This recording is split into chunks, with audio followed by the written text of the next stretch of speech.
the rooftops about their secret one-ups on the rest of us. So we do the digging ourselves in an era where magic is mocked, ritual is ridiculed, and prediction is considered a put-on. But when one really examines the human story, this sliver of time seems more the exception than the rule, and the re-enchantment of the world seems damn near inevitable. And what better way to do our part than exploring aspects like astrology, cartomancy, and the nature of prediction itself with someone who's made these things his specialty, and that someone is Preston Gibbs. Preston is a professional tarot reader and astrologer living in Plano, Texas. He's also the operator of liminalastrology.com, where he discusses his ongoing study of modern and traditional techniques in the fields of astrology and cartomancy. So scatter some chicken bones, dry out some tea leaves, and start tracking the great gears in the sky, because I can't wait to get down to it. Still in the wake of the almighty American eclipse from deep in the heart of Texas, ladies and gentlemen, bend the knee, Preston, my man. Welcome to the higher side. Thanks, Greg. Glad to be here. Yeah, man, I'm really pumped. From what I understand, this is your first real interview talking about this stuff, but you are super knowledgeable, and I do enjoy your articles. And let me start by asking you how this stuff became your forte, because as you put it to me, you first started down this path when you were making an indie video game about 6 years ago and realized we were probably in one, which is a provocative thought I've had myself. But tell us a little bit about what set this off for you. I don't know if it was 6 or 7 years ago, but it's somewhere around that time. I was making indie video games, and somewhere in the process of making one of these games, I realized that the model of the world that I was making in the game fit the model that we live in perfectly. And the more you think about that, the more you think that is totally bizarre. And for example, you can explain a number of things that are usually considered unexplainable by putting this model into practice.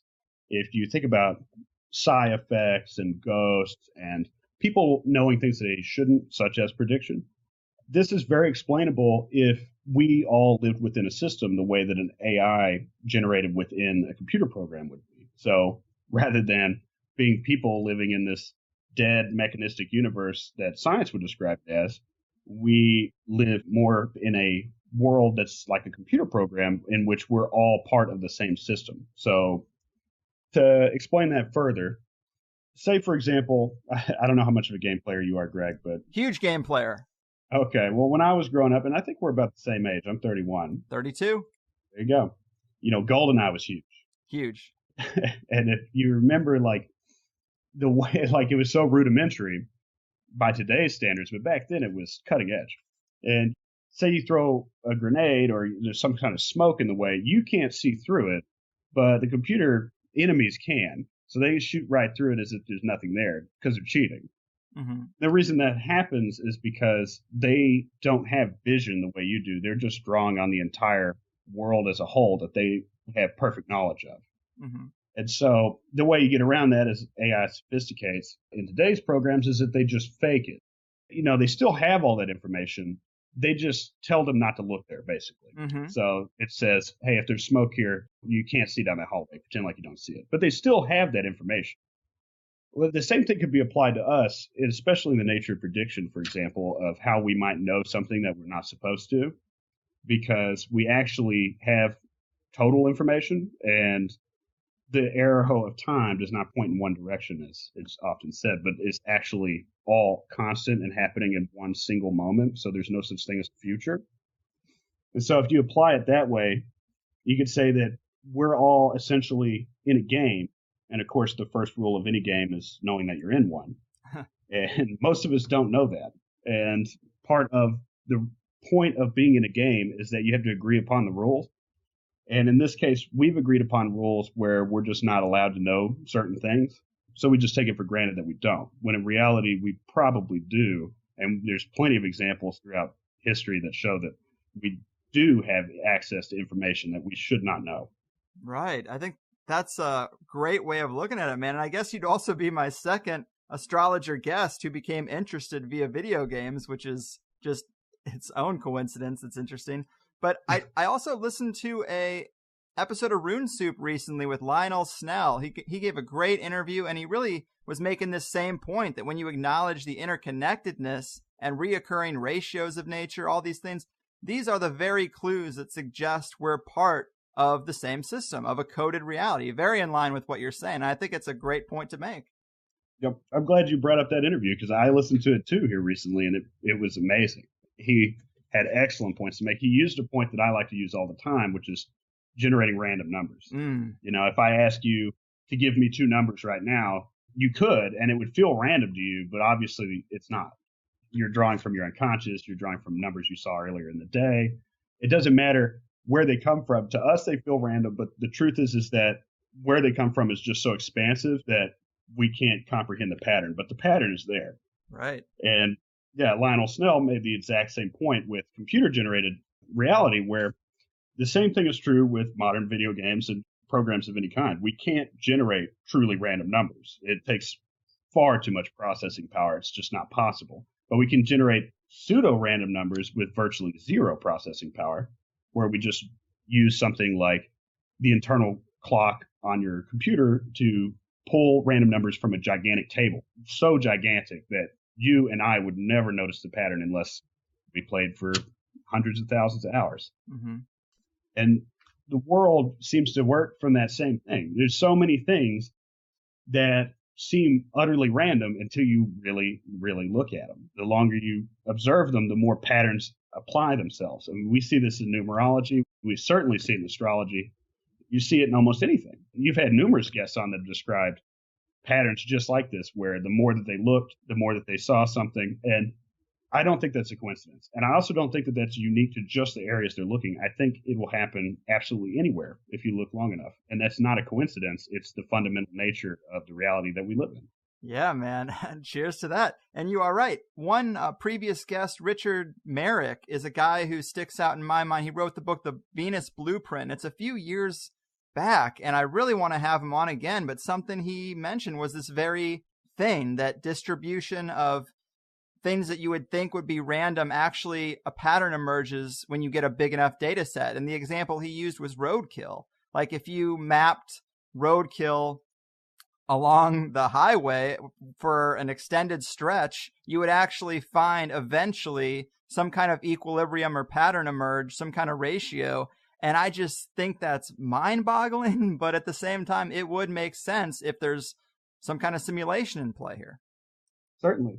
That would definitely describe the very nature of prediction and the fact that why is it that we can throw bones or study entrails or, augury, watch the flight of birds, throw dice, look at cards, and of course, look at the planets. And all of these things seem to draw in information that we definitely shouldn't know. And these things don't make any sense. Mm-hmm. In a rational universe, there's no way that you can shuffle a pack of cards, throw some cards out, and tell someone that you've never met before that, you're sorry their dad died 6 months ago. Mm-hmm. How could that happen? Exactly. And another place where that kind of plays out really well is in the Westworld show, because the Man in Black, that's the first thing he does is he starts digging into the code of the game, the mechanisms within it. Just like you mentioned the entrails thing, that's what set the light off to me, because he starts looking under people's skin and other stuff like that, because he knows that there's some stuff underneath that you can extract information from. So yeah, man, fascinating stuff. But it was a big catalyst for scheduling this show when we did, is that it's 5 days after the big eclipse. And I wanted to sort of let the dust settle a bit before getting an astrologer on to discuss it. And there are those who will say, look, dude, Trump is still in office. Everything is business as usual. Doesn't seem like it matters too much. But at the very least, at a time when everyone seems so angry, it was refreshing to see so many people looking up, amazed by the event. If anyone went out walking around, you could see that there was some sharing in the collective wave of awe that we all sort of experienced. And it definitely disrupted the humdrum Monday routine this week. And that's a beautiful thing at least. But what are your thoughts on the eclipse and where we are now a week out from it?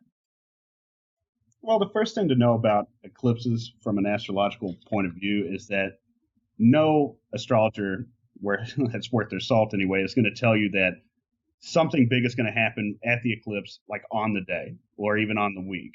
Right. And to say that we didn't see things happening at a national level, certainly from Trump's perspective that week, is just insane. You're definitely not reading the news if you're not noticing that he's falling apart. in his tweets and what have you. That's and true. Part of that, from my perspective, has to do with also Mercury went retrograde right before that. It actually went retrograde the night that Charleston happened. And right after that, normally when Mercury goes retrograde, we would expect to have problems with communication. And right after that, we see Trump's tweets that are getting him in a lot of hot water because he appears to be saying it's okay to be a Nazi. But on top of that, from the eclipse perspective, it's usually going to instigate change, especially with those who have an aspect by degree with the eclipse, and Trump does. The eclipse happened at 28 degrees Leo. His rising sign is Leo, and his ascendant is directly on that. I believe it's just over that. It's 29 degrees. And so with him, obviously, there's been a lot of talk about it. Everyone's expecting something big.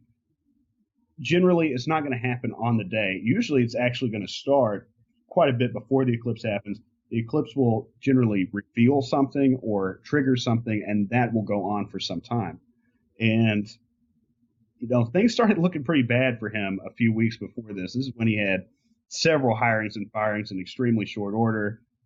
As Mercury is stationing to go retrograde, we start having more and more communication problems. He's pretty famous for his bad tweets anyway, but they've gotten a lot worse. And especially in his White House communications department is where most of the firings have happened. That's a pretty huge coincidence in my perspective. Yeah. And I was also going to ask you just about Regulus in general, because it does seem to play such a big role here. Right. Yeah. And his ascendant is on Regulus. And generally, Regulus is a big sign. I've written an article about this in the past on Trump because it's pretty rare to see somebody with their ascendant on Regulus. And when you do, historically, what's normally been written about it is that that is pretty much a guarantee to rise to power no matter what. But there's many other things about Regulus that if Trump doesn't know about, and I'm assuming he doesn't, is not good for him. It tends to mean success, especially in military success. However, there's always the caveat with everything that's ever been written from the ancient astrologers about Regulus that if that person engages in revenge, that everything will come collapsing down for them. And that generally, because of this, the guaranteed rise to power that's given by Regulus does not last. And if he's very revengeful or vengeful, so I'm not expecting good things from that. Well, I would ask you, is there any kind of synchronicity or common aspects to all presidential charts? Because it seems like such a specific and important role that you might be able to extract a commonality or pattern. But at the same time, when I look at astrological predictions as a whole, it does seem like there's multiple signs and multiple configurations that can mean the same thing. So maybe not, but I was a bit curious about that. Well, sure. Regulus is not going to be the only indicator, for example, to rise to power. There's plenty of them, and there's plenty of different kinds of things like that. Not to mention, rising to a position like the presidency is not always going to be directly in the chart. There, you're going to look more into modern astrological interpretations where you're getting into the psychological basis of things. A lot of times people, Leo risings, very common for this kind of situation. It just depends. Just like we've had so many different types of presidents, we've had many different types of charts. Mm-hmm. The only interesting thing to me from an astrological perspective with presidents is we seem to have quite a few of them that have had at least a grasp of astrology, and some of them have been very interested. Yeah, definitely, man. And I did want to get into that a little bit, but I also wanted to ask you about, because you mentioned the modern interpretation, there are different models of astrology, the predictive versus the psychological. Can you break that down a bit for us and maybe tell us where you lean?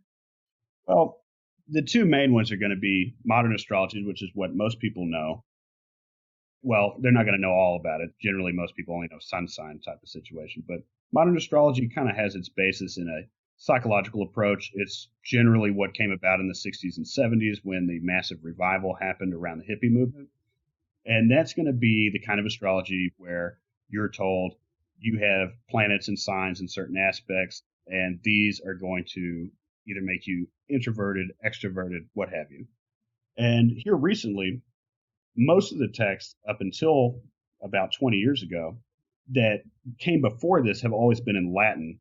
And so a lot of astrologers have just ignored it. Recently, we had people like Benjamin Dykes and several others who have started to translate these texts. And that has caused a whole new wave of interest in traditional astrology, where you get a lot more of a predictive approach. This type of astrology is much closer to the Mesopotamian period when we're talking about omens. This is the kind of thing where people do see an eclipse and make a hard prediction like president's going to die, and modern astrology is not going to do that. In fact, hardcore modern astrologers don't like astrologers to make predictions because it makes them look bad when they don't get them right. I tend to lean more on the traditional approach. I think that going back to basics is usually the correct way to go about almost anything. And those guys had it more right than we do now. Right. It seems like your impression is that the reason for the change was because modern astrology wanted to get kind of accepted as a science. And so they had to kind of tweak their approach a little bit, but that may make the underlying mechanisms fall apart, or the point of it fall apart. To some degree, I would definitely agree with that. I would say that if you look at astrology in the 60s and 70s, all the way up until, the peak around the 1980s, we had this massive revival, and it happened to coincide around the same time that psychology was huge. And if you look at it, it followed a really similar track record where you have Jung and Freud doing this super early day psychology, and the more that they're trying to get into the collegiate system, the academic ivory tower, so to speak, more and more of their stuff gets sloughed off in exchange for being accepted, so to speak. And the reason for that is fairly obvious. The same reason why so many quote unquote scientists and what have you will attack astrology and say it cannot be empirically proved, and why has it never been shown in the lab? Well, quite a bit of psychology can't either. And in exchange for this getting rid of some of their more wild concepts, they were allowed in, even though most of what they do even now does not stand up to empirical evidence, because much like astrology, it doesn't exist in that kind of empirical model that'll work for what we consider to be modern science. And I feel like there's a strong drive there for quite a while where astrologers were trying to do pretty much the same thing. They wanted to get back into the academic system. And in order to do that, they were willing to give up a lot of what made astrology astrology. You get rid of prediction, you get rid of any kind of, or, if you keep prediction, you use the new sanctified word forecasting. Right. Or you say you're a consultant, or you say that, any number of other things like this. And you essentially ignore the roots of astrology, which come from omens, and it comes from hard prediction. Astrologers of, the Hellenistic period or the medieval period, they wouldn't recognize the astrology that most people have been exposed to today. And that's not to say that's all bad. I'm not trying to railroad psychological astrology versus predictive astrology, simply saying that one in exclusion of the other is definitely not the correct route. Right. And I did want to talk about that history and take it back pretty far. And I love that you listened to THC and that we're pretty aligned with where we think the sweet spots are on these topics. And to me, that's restoring that historical context and examining areas where we see the elite putting value in this stuff. And both, I think, help make the case that things like magic, astrology, and just general divination have merit. So let's kind of look at that history of prediction a bit deeper, as you put it. Where would you really start that story? Well, it's tough to say, actually. From the astrological perspective, we are almost certain that the astrology, as we know it, started its process of congealing around 100 BCE. But we know prediction has been around far longer than that. Astrology probably has too, but we don't have any evidence beyond that. We do have evidence of, say, oracles going back to at least the 8th century BCE and probably a lot farther than that. But I can think right offhand at the Oracle of the Dead, the Necromantia at Ephra. That was 8th century BCE. Homer describes it, and he describes it exactly as we found it today, but archaeologists have found it. So we know it goes back several thousand years, and there's any number of things that point to the fact that a prediction has been around as long as humans have been. Right. That's no small thing, you know? No, I mean, that's something that, for my money, is how can we ignore it now? It's one of our oldest traditions. It's something that humans have always done. We have always predicted the future or tried to gain information that we simply shouldn't have for any other reason. Right. And Ptolemy is where I guess the official start would be, right? Or the first person to kind of put the idea of celestial influence into the culture in terms of the records we have, right? He's certainly around the area. Hellenistic astrology is where everything congealed together into the fourfold system that modern astrologers would recognize, which is where you have the signs, the planets, the houses, and the aspects.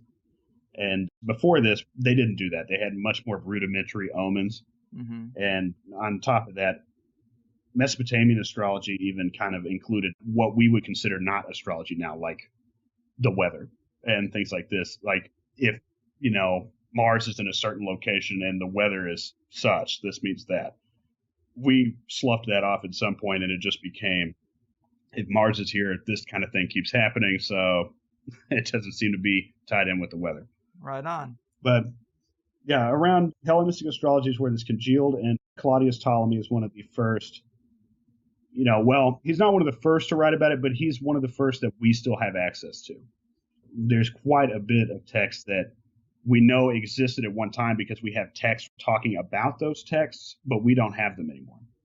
But Ptolemy's, amazingly, his Tetrabiblos, his 4 books on astrology, they lasted the entire time. So for a very long time, Ptolemy was basically considered the last word. And it wasn't until much more recently that we realized that actually Ptolemy's system was not the standard that was being used at the time. He had his own strange take on it. And we've had to go back.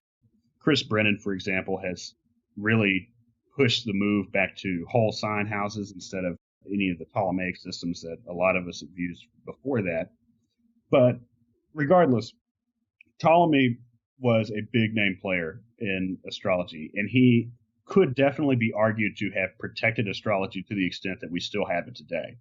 If he hadn't written what he did the way that he did, we may not even know the word astrology now. And the reason for that is because religion was getting much more hostile during his time, especially to the old world oracles and predictions of any kind like this.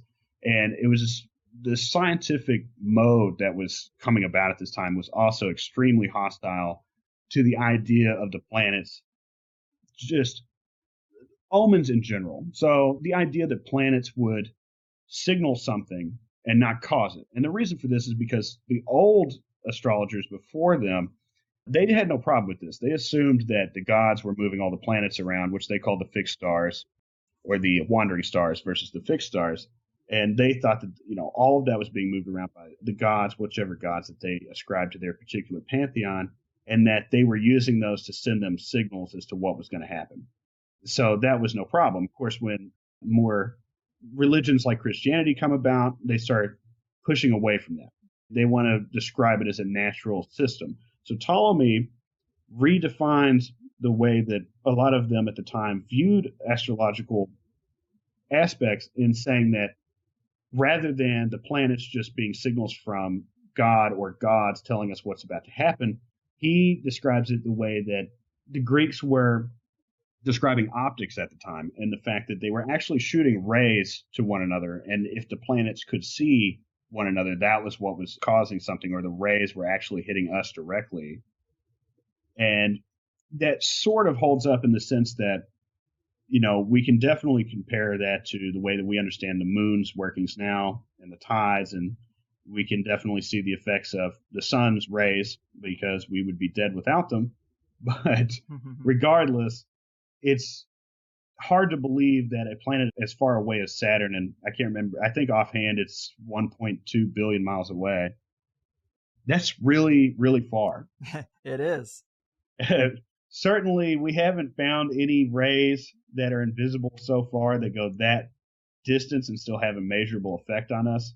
Not to the extent that astrology would describe the effect. It's hard to believe. But there are plenty of astrologers who would defend this. I personally don't. I don't see any reason for there to need to be rays being shot out of the planets that are directly controlling us. I find it has a lot, I go back to the Omen approach. I really think that there's no need to describe the mechanism that way. It's much easier to just simply say it's just like the hands on my watch. Right. When they're in this position, it means it's 3 o'clock. The watch is not making it 3 o'clock, but it is all the same. And I think that's a great analogy. I did like reading that because it makes sense. The sun is at the highest point at noon, not because your watch says noon, but because that's the mechanism with which it signals what's going on. Right. Yeah, that's a good way to look at it. And even before Ptolemy's day, like when we see astrological alignments in megalithic structures, do you think that has anything to do with prediction, or do you think they were just fascinated by the environment in general?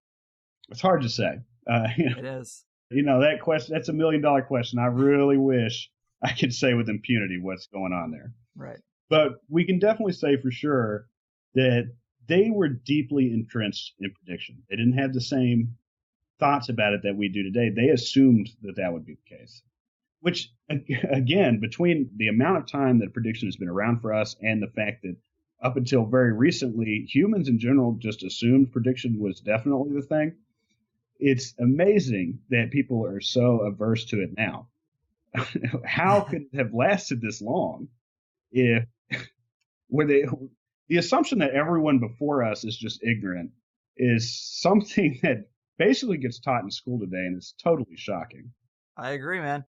As far as what's going on with those alignments, I don't know. I feel like they definitely had something to do with prediction because much like how they didn't have a distinction between astrology and astronomy at the time, they wouldn't have looked at the stars and the planets without assuming some predictive qualities, at least some divine qualities. It wouldn't be something that they looked at just from a mechanistic perspective the way science would today. Mm-hmm.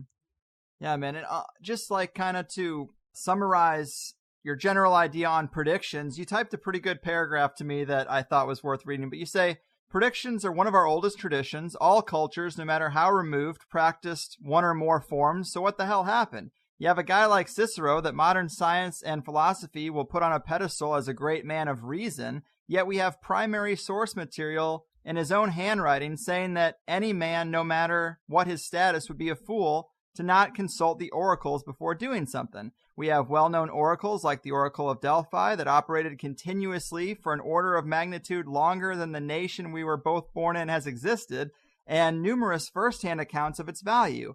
But now we act like this stuff never happened or that everyone before us was somehow cripplingly ignorant. And that is well said. You could say the same about Isaac Newton and his large alchemical library. Just nothing to see here. Yeah, and Newton knew well enough to keep secret on most of that, but it's regardless, there's countless people that history and science puts on a pedestal, and they totally sweep under the rug the fact that they were astrologers or magicians or what have you.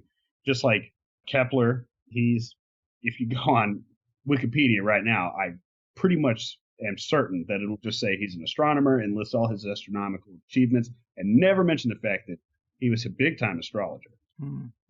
Just like, if you go and look up Newton, it's going to talk all about Newton's scientific discoveries. And if it even mentions his more occult leanings, it's going to be very footnoted and probably in a, isn't this silly kind of direction. Right. This is one of his fringe interests. And if he was born in modern times, he probably wouldn't have thought that had any merit. Yes. Even though, as he got older, we know for sure that he pretty much gave up anything but alchemy and was deeply interested in it and thought it was the most important thing that he was doing. Mm-hmm. But yeah, history whitewashes that down to the fact that he achieved all these great things, and he was a little bit crazy when he got old, and that's it. But back to your mention of Cicero, for example. Cicero's an interesting person because he didn't follow the divinatory practices. He didn't like them. But at the same time, he still is fascinating because he's a skeptic and totally acknowledges the fact that it was taken for granted in his time. I can quote him right here and say, he said, "Now I'm aware of no people, however refined and learned or however savage and ignorant, which does not think that signs are given of future events and that certain persons can recognize these signs and foretell events before they occur." So it's fascinating to me that we have somebody like him who's actually a skeptic and yet totally acknowledges the fact that at his time it was absolutely taken for granted by virtually everyone else that signs were there and that certain people could find the answers to those if they looked. Mm-hmm. And on top of that, it's hilarious in that very text where he's ultimately saying that he doesn't believe. He admits that he's only had one dream in his whole life and can't remember any others. And the fact that he feels that his life is basically without purpose. Mm-hmm. And I'm not at all surprised to read that after reading that here's somebody who throws out the window any kind of more magical perspective on life or openness to things being beyond the coldly rational and random. Here's somebody who on one hand will slap everyone else's wrists and say, how could you possibly believe that bunk? And God, my life sucks so bad.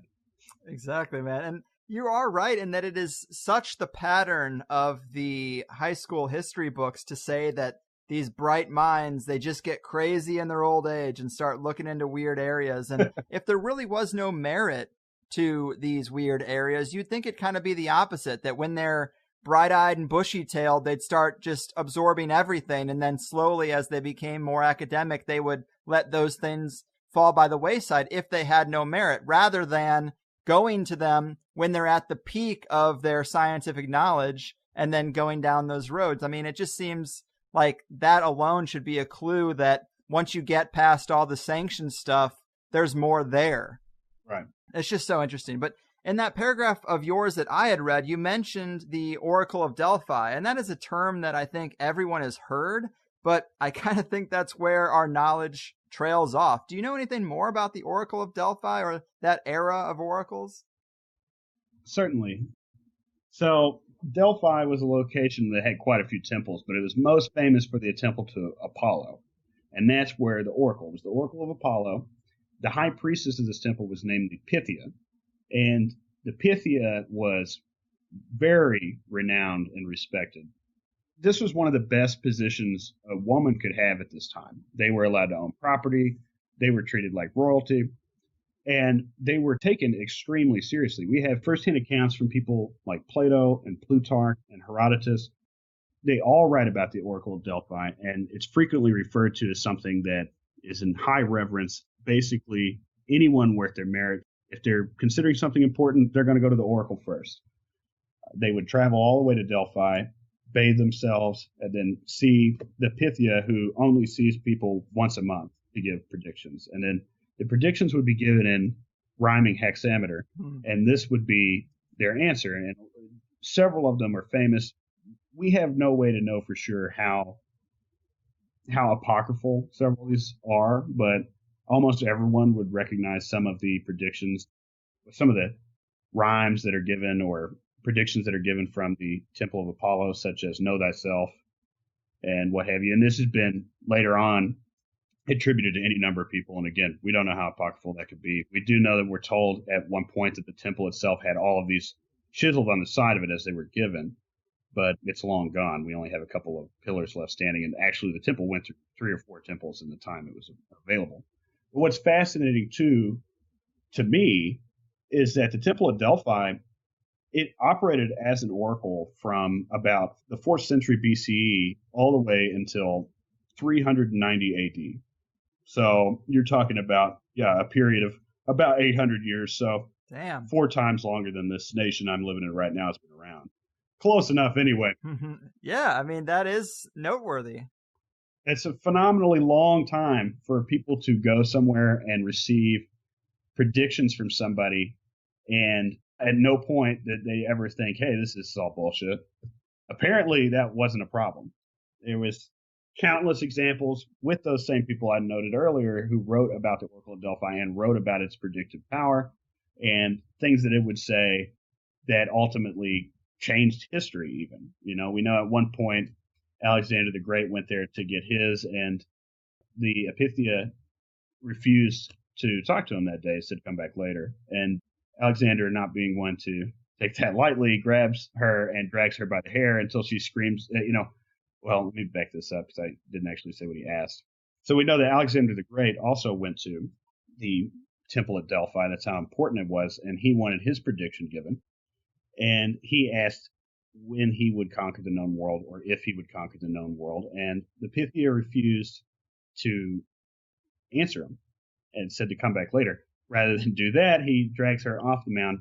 He carries her by her hair until she screams out that he's immortal. And he drops her right then and says, then I have my answer.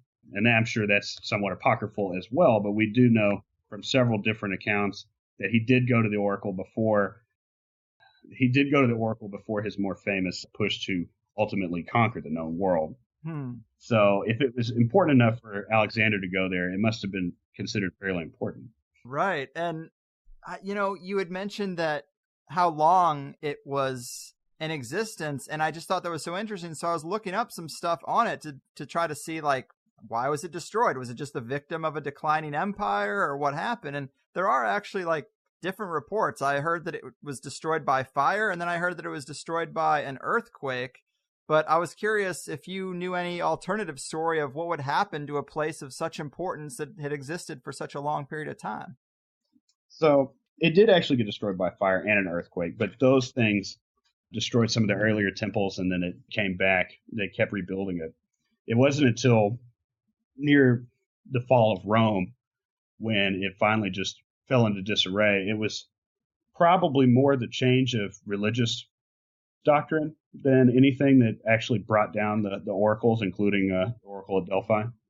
It was because you have, the rise of Christianity and other mainstream religions that said this doesn't work. And therefore, as people started going away, the oracle fell into disarray, the temple fell into disarray. One of the last oracles we have from Delphi is in 362 CE, where it's recorded as, tell the king the fair wrought house has fallen. No shelter has Apollo, nor sacred laurel leaves. The fountains are now silent, and the voice is still. Damn. Yeah. And I thought that was a pretty amazing quote. And again, I'm sure that might be juiced up for us these days. But regardless, it was the change of religion and what have you that really did it. People stopped believing in Apollo. People stopped believing in oracles. And so they died out. But they lasted for an extremely long time with no problems whatsoever. And to me, that's fascinating. Yeah, absolutely. And, we kind of have this Hollywood version of a medieval general consulting their mage before battle and that sort of thing. And we know, for example, Queen Elizabeth kept John Dee as an advisor. Are there other areas of history where you've seen predictive magic and power intersect in interesting ways that might be worth a mention? It's happened a bunch of times, rarely as explicitly as John Dee. He is really something else. But yeah. Astrology in particular, I know that has been used as recently as, a few presidents ago. We know several presidents knew about astrology, such as Teddy Roosevelt, who would talk about it at parties and in various company from time to time, but I don't know that he actually had an astrologer or how big into it he was. But for example, during World War II, everybody knows that the Nazis were into some crazy shit. Mm-hmm. And one of them was definitely astrology. There was an astrologer in 1933 named Karl Ernst Kraft who successfully predicted several big things that caught the attention of some of the elite, right? He ultimately ended up being involved personally with Hitler and Joseph Goebbels in making these predictions. And it wasn't until he started making the predictions that if they didn't end the war by 1939, that things would start going south for them. And that started getting him on the ropes with the Nazis. They didn't like that. They only liked predictions that said they were awesome. And another big one was in 1939. He predicted that Hitler's life would be in danger between November 7th and November 10th, which was right. I think it was November 8th that a bomb exploded at a celebration event that Hitler narrowly didn't get killed by. And they actually arrested him because they thought that he couldn't have known that unless he was part of the resistance. And it took a very long time for him to make them understand that it was astrology and not the resistance movement that let him know that. Mm-hmm. And anyway, he made it almost to the end of the war, but his predictions fell on bad times when he started saying more and more negative things about them at the exact same time that more and more negative things kept happening. And he ultimately died just before the end of the war when he was in a prison cell. But what's interesting about that to me is that Churchill and the other Allied leaders knew that Hitler was using an astrologer, so they had to get one too. Right. And theirs is way more suspicious than Kraft.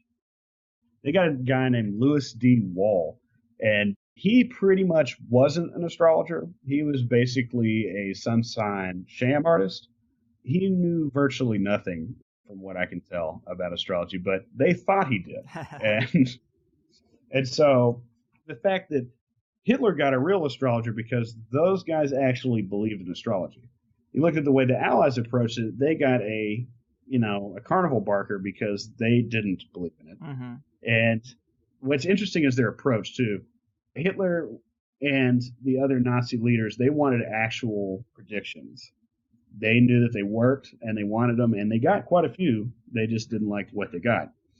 The Allies never wanted a prediction. They wanted a scam. They wanted Wall to rewrite things like Nostradamus and write it in a way that predicted the downfall of the Third Reich. And then they would print these up in huge copies, and then they would send them out over the occupied areas in planes and drop them as war propaganda. And another thing that they would do is in all the papers, they would write fake sun sign horoscopes, all of which talking obviously about how the Allied cause was the obvious cosmic preference.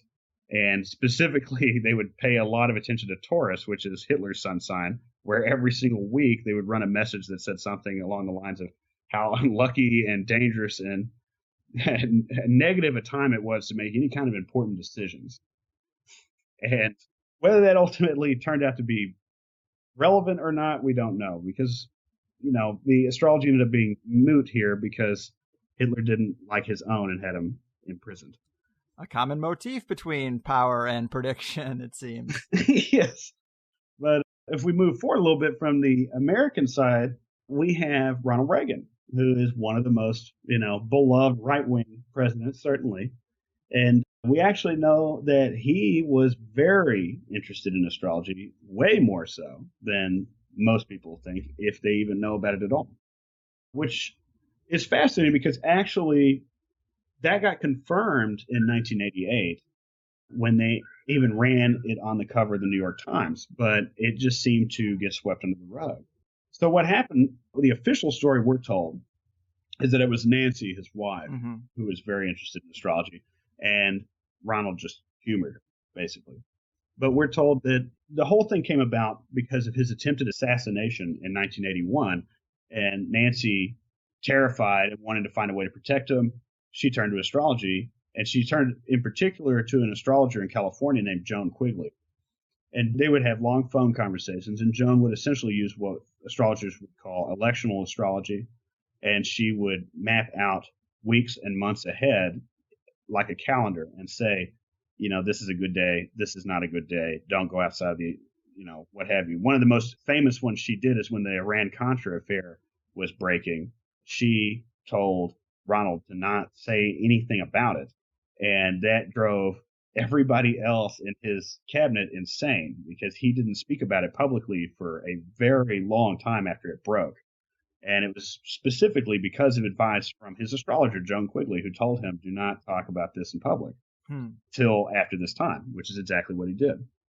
So, again, it's very suspicious to me that we're given this official idea that Nancy was into it, but Ronald wasn't, because Ronald follows the advice in a very specific way that's hard to believe for a president of the United States in general, and especially for one who supposedly only humored his wife. He followed those calendars to the letter, and the whole thing broke when his chief of staff was fired, who was amazingly named Donald Regan, and he wrote a tell-all book where he specifically described how irritating it was because he would have to change all his schedules around to match what the court astrologer was telling him. Nice. And he and Nancy used to butt heads apparently quite a bit about this. But he didn't know who the astrologer was or how long that had been going on. Eventually it came out that Joan Quigley was the astrologer, and Nancy kind of railroaded her. And Joan wrote her own book in defense, but this all gets swept under the rug. What I found interesting about it is when you start digging into it a little more, you realize that the official story does not hold up. Reagan followed astrology for far longer than that. We can go all the way back to 1967 when he was elected as governor of California, and he even has scheduled his inauguration to occur at 12:10 a.m. So just after midnight, which as far as I know is the only governor's inauguration that's ever occurred just after midnight. And the whole reason he did that was even reported in a local news article at the time as, quote, to take advantage of favorable astrological portents. So we know for a fact that all the way back in 1967, he was definitely following astrology. And I don't believe that it was simply Nancy and it happened because of the 1981 assassination attempt. It was happening way, way, way before that. Mm-hmm. Yeah, that's just so fascinating to know that clearly there was an interest, and then as soon as that interest was exposed, it was downplayed as much as it could be. Yeah. But I just love to see the elite squirm a little bit, and it's an interesting thing to lie about.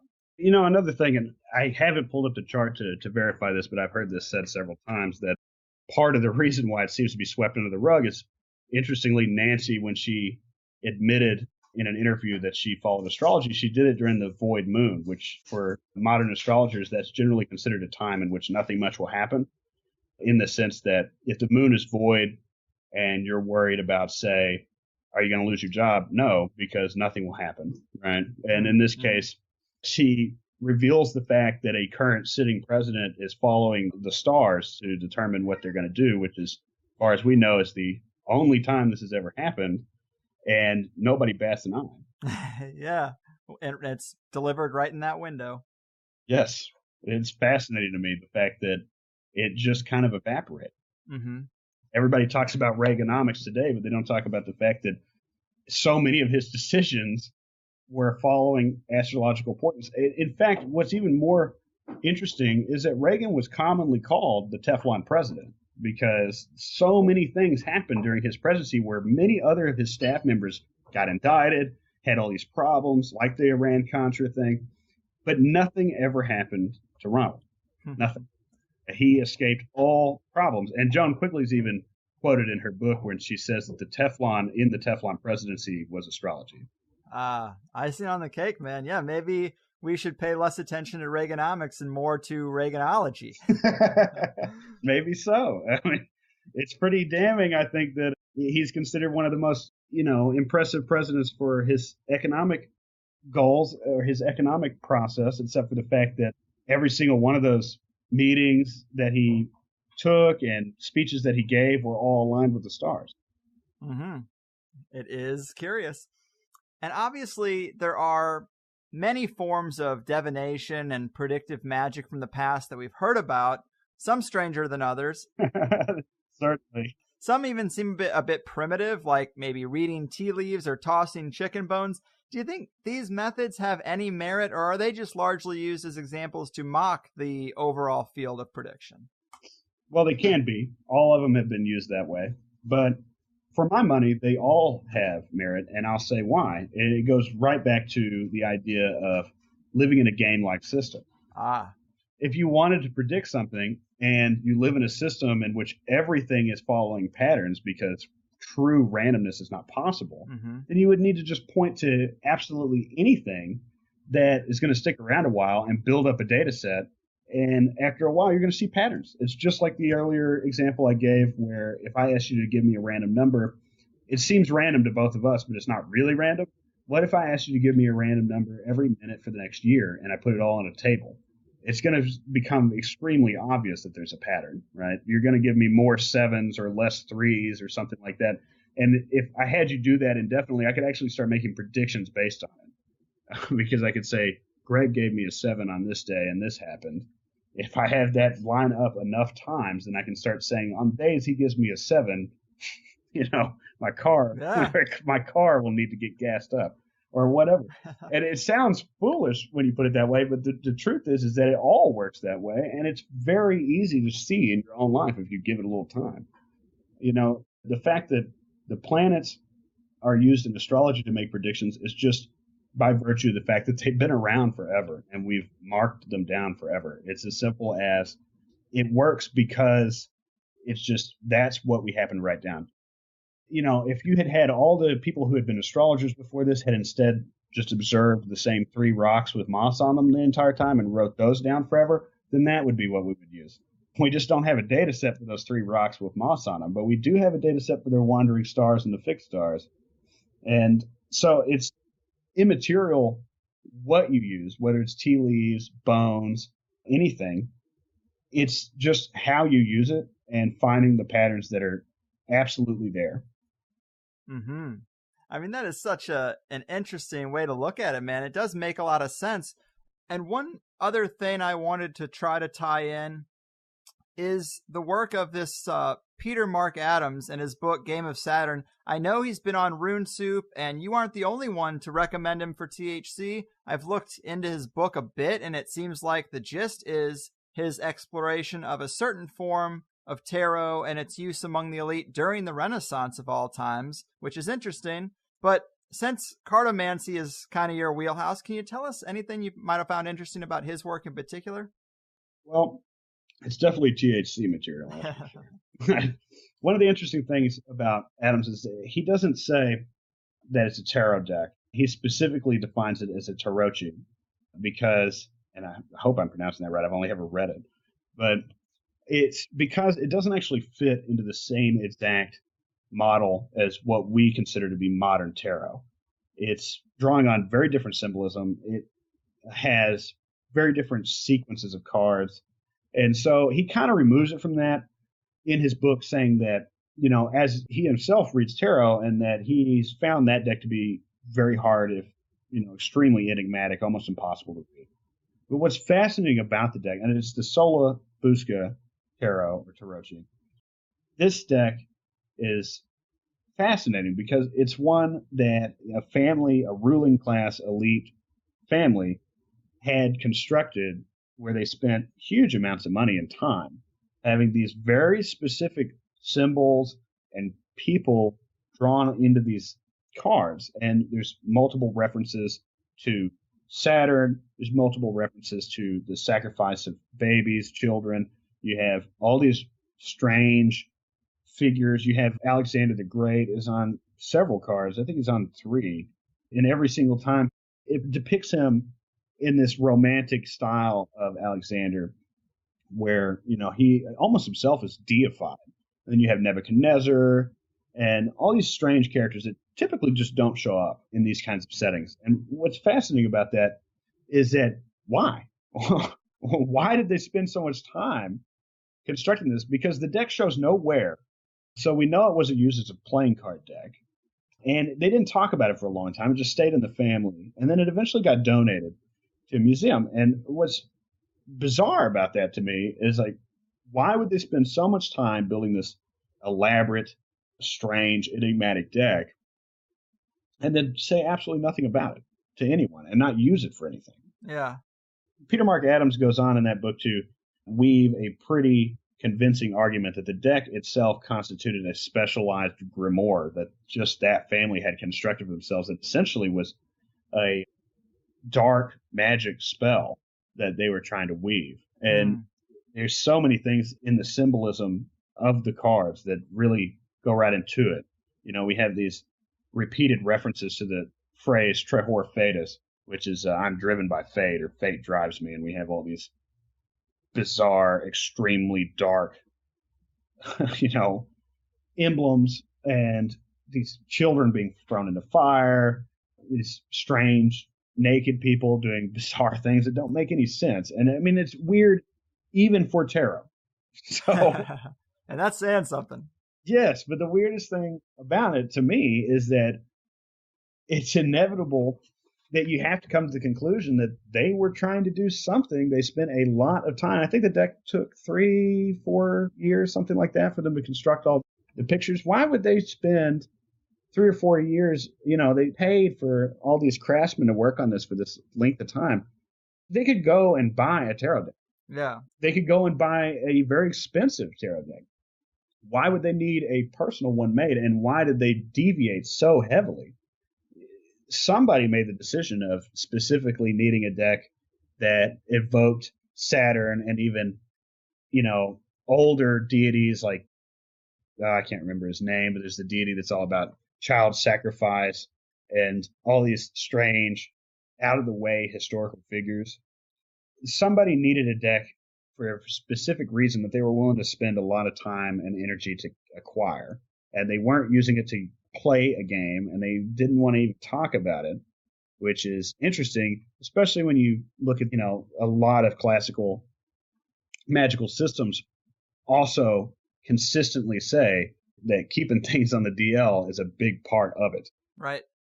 Yeah. And so everything that they did aligns perfectly with what people researching occult systems at the time would have done if they wanted to weave a very dark spell. And why would somebody who is rich and powerful do that unless there was more to be gained there? And it inevitably points to something that I think a lot of THC listeners already know, is that there is a consistent pattern of the ruling class knowing a lot more about occult subjects than they let on. Yeah, true that. That's a solid preview. I'm definitely going to see what I can do. Peter Mark Adams, Game of Saturn. Also, when I went to Gordon White's event in LA, his little meetup, 2 or 3 people right out of the gate were like, "Oh my God, you're the HighersideChats guy. Have you read Game of Saturn?" And so it definitely seems like something I'm going to have to get to soon. But damn, man, I'm really glad we decided to do this pretty robust show about prediction in general. Anything else to add before we go? How do you see the space weather going for the rest of the year? Is the eclipse energy still playing a part? Definitely. I think that that's going to be something that we see play out for at least the rest of the year. I think seeing what's been going on with Trump and the White House recently, that's not going to go anywhere. That's going to get worse before it gets better. There are some things that seem to point to it all just kind of dying out and settling down and ultimately working out for him, but not all of them. And looking at the whole Regulus situation, the fact that he's a very vengeful guy, that begs a lot of questions. The fact that, eclipses typically, they don't bring in anything new. They reveal something that's been in play for a while and is ultimately now going to be coming to light and impacting whoever happens to have these. I mean, it's going to impact everyone. I don't want to give the impression that Trump is just specifically being targeted by the eclipse. He does have a chart where he will definitely feel the effect. And I think that it plays out in a very public way, so it's fascinating. Right. Yeah, but it's inevitable, too, that it's going to affect each and every one of us at least a little bit. If you're going from a traditional perspective, a lot of times aspects, even if they're happening by sign rather than degree, meaning that if anything in relation on your chart to Leo is going to be affected in some way by that. But most of the astrologers that I know will particularly tell you that it really only matters if it happens in a pretty tight orb. So, if any listeners at home have their natal chart or want to get one, there's several places online you can go to get free natal charts drawn up for you. If you look at that and you have any planets at 28 degrees that are, let me look here. If you have any planets that are at or near 28 degrees and they're not in Cancer, Virgo, Pisces, or Capricorn, those are going to be affected in some way because they're going to be drawing an aspect with that eclipse in some capacity. And how it manifests for you is going to be interesting. For some people, it's going to happen very short. And I think that's what a lot of people were looking for with Trump. They wanted, I don't know, like aliens to come down on the day or something like that. But usually it's more like a string that begins to unravel the shirt, or it's not always bad. It could be good, too. It could also be that final straw to get you to get off your butt and get the job that you've been wanting instead of sitting at the job that you hate or what have you. True. And yeah, and a lot of times, eclipses, bigger events like this, these will be things that, like everything else, it's going to require effort on your part to see it through, especially, if you're trying to get something good out of it. But eclipses also tend to bring in things that aren't entirely within your power. So you may just have something happen in your life that will draw you to the, like, maybe you get on that path to find the job you really wanted because you got fired. I don't know. Right. Like, the problem with eclipses a lot of times is you end up with this incredibly vague, something may or may not happen in your life, which is a total waste. But without being able to look at someone's exact chart, there's no way that I can really, I mean, I could go on all day and I wouldn't cover every possible angle. But rest assured that we will continue to see things in the future affected by the eclipse, especially in the White House. It's going to be an interesting year. Right on, man. And before we completely close the books, of course, tell the people where to find your website and any other plans that you have for your future career on the Fringe or anything like that. Well, like you said at the beginning, you can find me at my website, Liminal Astrology. I try and post new articles there as frequently as I possibly can. As also, I post a free horoscope every week if you're into horoscopes. You can sign up for my newsletter through there if you want to stay updated on when I post new material. If you're in the Dallas, Texas area, I just recently moved here, and I've been trying to get out and do more public tarot readings and things like that. So if you're interested in finding me at one of those, the newsletter is where you're going to find that. And if you happen to be around here and you know somewhere I should be showing up and haven't, drop me a line, because new cities are hard. True that. Finally, of course, you can follow me on Twitter at Preston Astro. It's really the only social media site I use right now. I haven't gone into the Facebook and Instagram thing yet. The temptation is strong, I know. Yes, but yes. Awesome, man. Well, I had a great time. Good talking to you, and best of luck out there. Hey, thanks, Greg. You got it. Oh, it's magic, sweet baby Jesus, people. Preston Gibbs and the prediction extravaganza. Astrology and magic, always interesting topics to me. When they come into play historically and in the elite spheres of influence, even better. And I didn't really think simulation theory was going to play such a central role today, but I just think it makes so much sense too. It explains quite a lot, of course, as Preston said. And it was just a happy accident to me to be able to get down into it like that and point out why those scenes of the man in black digging for the deeper game are so great. Fun stuff. Big thanks to Preston, deep in the Lone Star State. I would connect him with my buddy Zach that the Denver meetup people met, but Zach just moved to Houston like 2 months before the hurricane. And I do think it's interesting that we look across the eclipse path from northwest to southeast. We got fires at one end, 40-plus owl man-bat sightings in the middle, and hurricanes and floods on the other end. Granted, Chicago wasn't really in the flight path exactly, but if you just took a diagonal swipe across the country in the general motion that the eclipse traveled, it is sort of nuts what's happening now that was non-existent in the pre-eclipse reality not long ago. But the Owlman conversation, that is better suited for the next episode. And anyway, yes, Preston makes a lot of solid points, and it's always fun to have a guest who's also a listener, because we can talk inside baseball a bit. So I would say pretty much all your hopes and dreams should have come true today. And there's a second hour if you sign up for Plus, and let me tell you what you missed, or what you didn't miss for those who are in the club. But we did talk about why understanding the nature of prediction should eliminate fear in our lives, Preston's thoughts and experiences on other realms of magic, how the shape of the earth is pretty irrelevant to Preston's model of predictive astrology, how he feels just as a general THC listener about flat earth guests. Obviously, he speaks for everyone.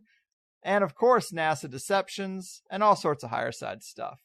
Also, in an interesting synchronicity, the publisher of Peter Mark Adams' Game of Saturn that we talked about, Scarlet Imprint, they legitimately tweeted me some Peter Mark Adams audio in between the time the show was recorded and the time it's airing, which is just so coincidental because it's not like they tweet a bunch of stuff at me, or maybe they never have. But they got a copy in the mail for me, and I think we're going to set that up too. Sounds so interesting. In the meantime, Peter was on Rune Soup if you want to listen to that. And I'm going to get a move on. I'll be back soon with an extensive look at the current state of cryptids and abductions, and of course those Chicago sightings. But until then, I've done my part. Your move, historical oracles, star readers, and parser outers of the predictable patterns in the patchwork of reality. You're fucking